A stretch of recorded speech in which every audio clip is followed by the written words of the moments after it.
പയ്യന്നൂരിലെ 1.5 വയസ്സുകാരന്റെ മരണത്തിൽ അന്വേഷണം വേഗത്തിലാക്കണമെന്ന് കുഞ്ഞിന്റെ അച്ഛൻ സൂരജ്. ജില്ലാതല വിദഗ്ധ സമിതിയിലെ ഒരംഗത്തിന്റെ നിഷ്പക്ഷ നിലപാടിൽ ദുരൂഹതയുണ്ട്.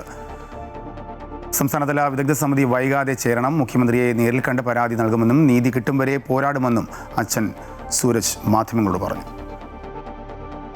ഒന്നും കൂടി കാര്യമായിട്ട് എടുക്കണം. അതിന് അന്വേഷണം പ്രോപ്പർ ഒരു സ്പീഡായിട്ട് ആക്കാൻ വേണ്ടി ഒരു ടീമിനെ ഇതിൽ ചെയ്യിപ്പിക്കണം.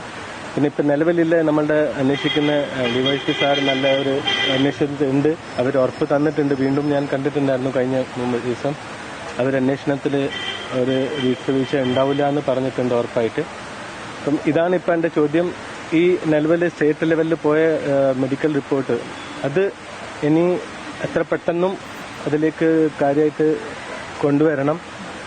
അതാണ് എൻ്റെ ഉദ്ദേശമില്ലത്. ഇപ്പം ആദ്യം ന്യൂട്രലുള്ള ആള് ഇപ്പം അവരെ ഭാഗത്തായിട്ട് സംസാരിക്കുന്നുണ്ടെങ്കിൽ അത് എന്തോ അതിൽ നമുക്ക് വിചാരിക്കുന്നേ ഉള്ളൂ. ഒരു ക്വസ്റ്റ്യൻ മാർക്കാണല്ലോ. ഇപ്പം ആ ഗ്രൂപ്പ് തന്നെ ഒരു വലിയൊരു നമ്മൾ എത്താൻ പറ്റാത്ത ഒരു ലെവലിലാണ് അവരുള്ളത്. ബട്ട് അതില്ല. അവരുടെ ഭാഗത്ത് എന്ത് ചെയ്യണം ചെയ്തിട്ട് ഞാൻ ഈ നീതി കിട്ടുന്നവരെ ഞാൻ അതിൽ പിന്നാലെ ഉണ്ടാവും.